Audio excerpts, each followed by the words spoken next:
Magandang araw po sa inyong lahat mga kababayan at welcome back. Dito po sa PNR at ito nga mga kababayan, walang pakialam. Nako, OMG, wala nang naniniwala.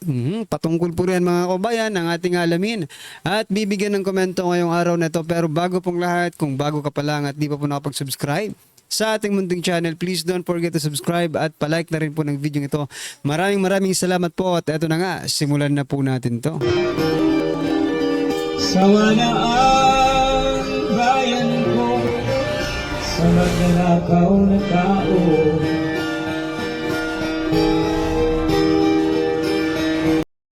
So yan mga kabayan, bago po natin muling i-play ang video ito, pasadaan po muna natin yung mga nagtitrending na mga balita dito po sa mundo ng social media. At unahin na nga po natin ito mga kababayan, ito. Ito po ang balita mula po sa Abante TNT. Malacanang deadma sa banat ng mga kritiko na papunta na ang bansa sa impyerno. Aba, deadma lang ang Malacanang. Bakit nga ba nasasabi ng mga kritiko na tayo po, ang Pilipinas po ay papunta na sa impyerno? Dahil ba sa palubog na ang Pilipinas? Dahil ba sa palaki ng palaki ang utang ng Pilipinas? Wala naman tayong nakikitang mga proyekto? Dahil ba mga korap ang nasa gobyerno kaya palubog na ang... Ayan, nagtatanong lang tayo. Dahil ba mga korap ang mga nasa gobyerno kaya palubog na ang bansang Pilipinas? Or dahil ba wala silang pakialam sa mga ordinaryong Pilipino at ang pakialam lang nila, ang may pakialam lang nila, sila, ay ang sarili nilang mga bulsa. Yun lang, Mga kababayan, ano po ang inyong opinion dyan? I-comment nyo na lang po. At eto pa, pasadaan din po natin ito. President Bongbong Marcos Jr. May napipisil ng maging bagong PNP chief. Ayon po yan kay DILG Secretary John Vic Remulla. Nako, eto mga kababayan ng balita. Mula po sa News 5 hours ago.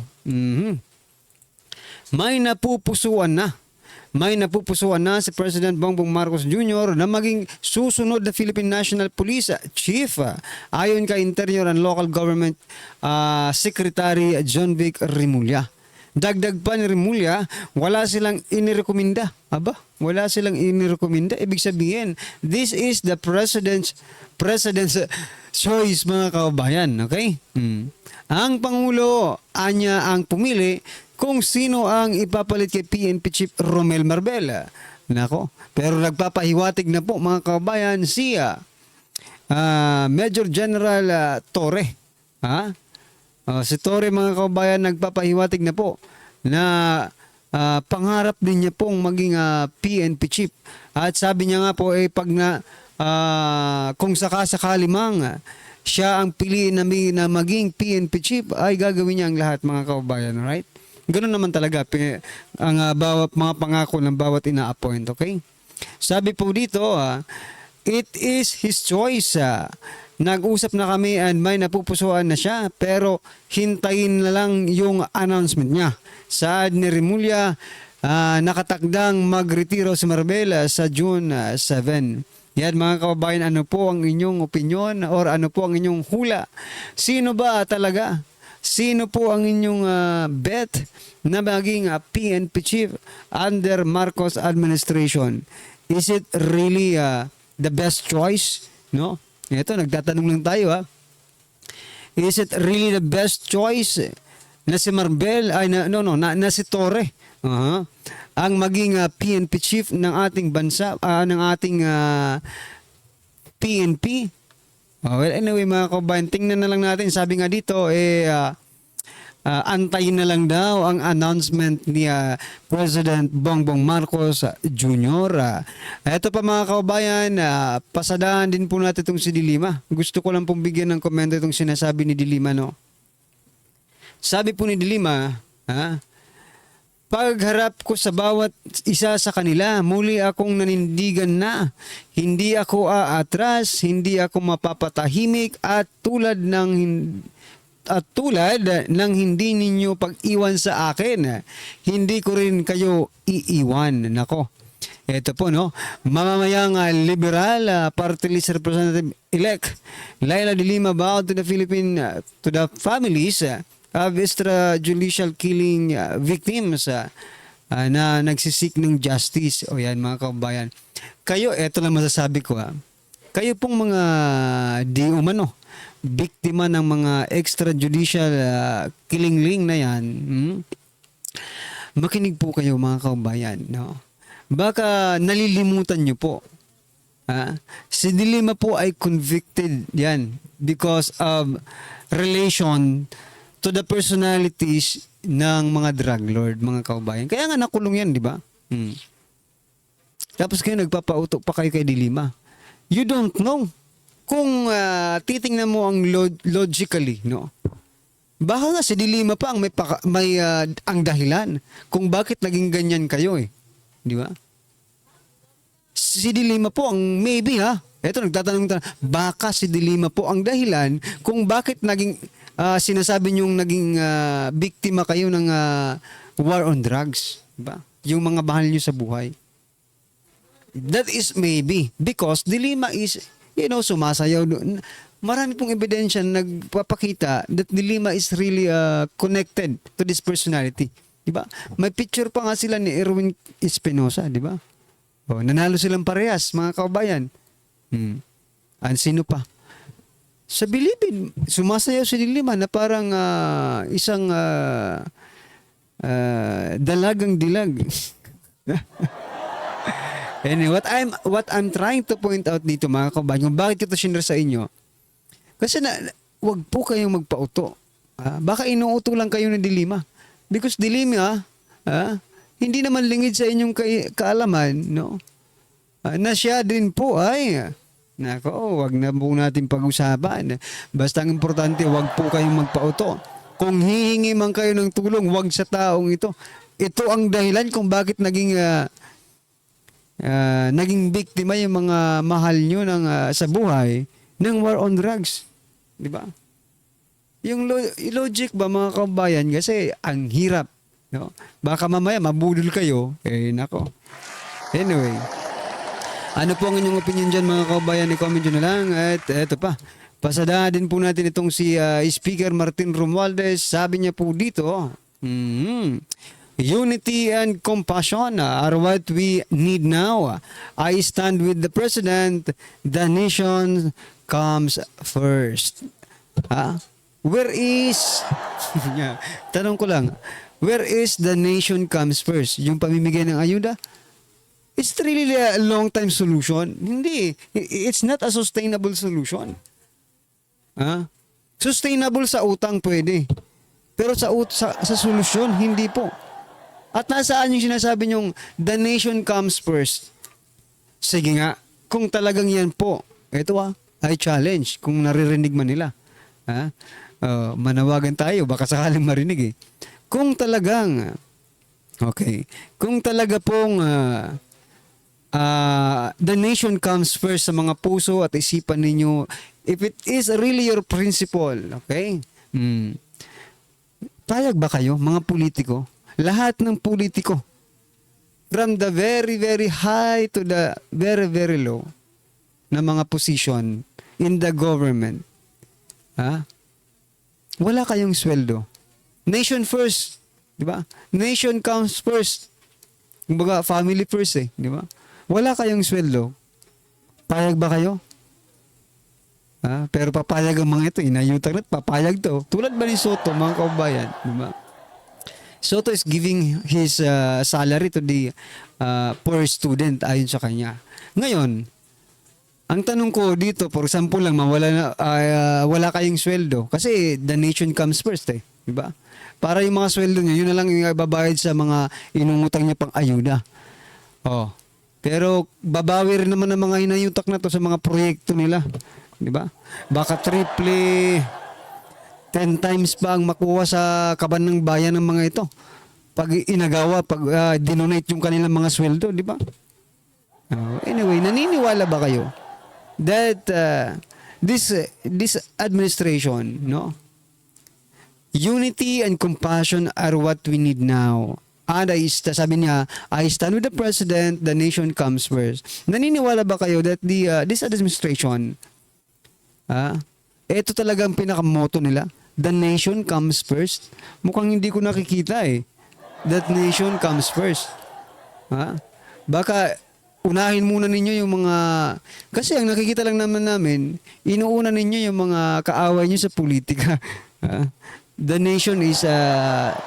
the second na lang yan eh. Pangalawa na lang sa mga goal siguro ninyo. Pero nakikita talaga namin ngayon, di ba? Siraan ang mga kaaway sa politika, durugin ang mga kaaway sa politika, gawa ng kung anong-anong mga kasalanan ang kaaway sa politika to make sure that you will stay in the power. Nako, ano po ang inyong opinion mga kabayan? I-comment nyo na lang po at eto pa. Nako, ito rin isa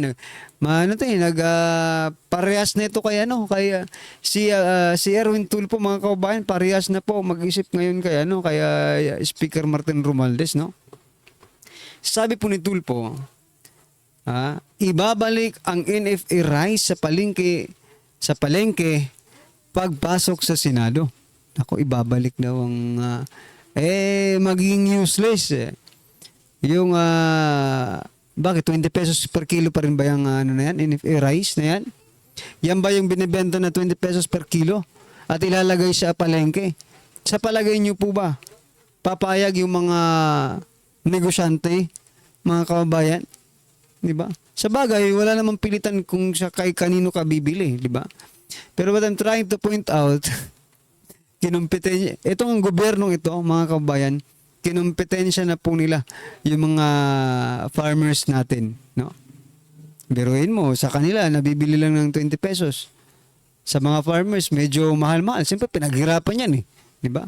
Pero masarap din naman po ang bigas coming from our farmers. Hindi ko nga alam itong NFA rice na sabi nila galing din daw sa mga farmers ng Pilipinas. Pero pag tinikman mo parang magkaiba naman ang lasa, di ba? Kasi nga po stock, no? Anyway, naniniwala ba kayo dito kay Erwin Tulfo? No? NFA rice sa palengke. Okay. Dati namang may ganoon eh, di ba? Talaga namang may NFA rice Hindi lang sa palengke. Yung mga authorized dealer ng NFA rice, meron naman, di ba? Sige, mag-focus kayo dyan. Wag kayo mag-focus sa mga totoong issue ng ating bansa, no? O totoong problema. Anyway, eto naman mga kababayan, Joel Chua looks forward to working with Akbayan ML representatives. Nako po, magkakaroon tayo nito ng alyansa ng Chua. Alam naman natin si Chua parang pinakakanang kamay na ito ni Speaker, di ba? Ibig sabihin, alliance with the House of Representatives, no? At saka yung mga dilawan, ito nagkakaisa na naman sila. Ang tanong, ano po ang plano kaya ng mga ito? Nako. Ano po ang inyong opinion dyan mga kabayan? I-comment nyo na lang. At ito pa, itong dalawang ibon na ito. Hindi ko alam kung ibon ba ito, kung ano ito. Nakita nyo na ba ito sa Manila Zoo? Nako po. Look, Kabataan Representative Raul Manuel and ACT Teacher Representative Franz Castro file a House resolution to look into a supposed irregularities in the midterm election. Nako. Kung talo-talo, wag nang marami pang satsat. Tanggapin niyo naman yung pagkatalo ninyo. Bakit? Ayaw na sa inyo ng tao eh. Bakit papipilitin ninyo, di ba? Ganun lang yun eh. Franz, Manuel, can't you understand? Di ba? Ayaw na ng tao sa inyo, ipipilit pa ninyo yung sarili niyo. Huwag ganun, masasaktan lang kayo. Ay, nako po, politika sa Pilipinas, ayaw magpatalo talaga. Anyway, ito mga kabayan, pakinggan po natin to at bigyan natin ng reaksyon. Ito na po. Hindi ng suporta sina Senate President Chis Escudero at Senator-elect Tito Soto sa Duterte Bloc para maging leader ng Senado sa 20th Congress. So yan, regulon sa Senado. Nakausap na nina Escudero at Soto ang Duterte Bloc sa Senado. Binubuo ito nina Senators Go at Robin Padilla at Senator-elect Bato de la Rosa, Amy Marcos at Rodante Marcoleta. Napag-usapan na raw nila na iisa lang ang iboboto nila sa pagka-Senate President. Marami pa pong ibang nakikipag-usap rin po sa amin. But we are open sa lahat po ng pag-uusap. Basta ang criteria namin, unahin yung interest ng bayan, interest ng bawat Pilipino. At independent Senate po ito. Tama, kaya i-kick out na si Cheese Escudero. Si Cheese na, Diyos mio, di ba? Instead maging Senate President, naging uto-uto sa First Family. Tapos, si Cheese Escudero, may karapatan pang makiusap sa Duterte Bloc. Duterte Bloc Senators na suportahan at iboto siya. Nako naman. Sana mga Lods, yung magiging Senate President talaga is from Duterte Bloc. Di ba? Maganda yon. Dumadami ang mga Duterte Senators, no? Na nga si Marcoleta magiging Senate President. Yo, palakpakan! Nako po, patindi. At si VP Sara Duterte ay naniniwala din na So yan mga kabayan, agree po ba kayo sa sinabi ni Sir Banat Bay na si Senator Rodante Marcoleta ang posibleng maging Senate President? Ako talaga, I really pray, no? Anoon pa man ng ano pa lang si Senator Marcoleta, senador pa ay congressman pa lang. We truly support, no? Yung kanyang prinsipyo, yung kanyang adhikain, no? Na magkaroon ng magandang gobyerno, mga kababayan. Kaso, meron talaga mga sagabal sa mga ganitong sitwasyon. Yan, no? Si Senate President Jesus Escudero ngayon naghahanap ng kakampi. Nako, kung ako dito sa mga senador na ito, wag nang suportahan. Napo po. Alright, ano po ang inyong opinion, reaction patungkol po dito mga kababayan? I-comment nyo na lang po para at least alam ng ating mga kababayan ang inyong opinion. Maraming salamat po. Please don't forget to like the video. Maraming salamat po. Sawa na ang bayan ko sa magnanakaw na tao.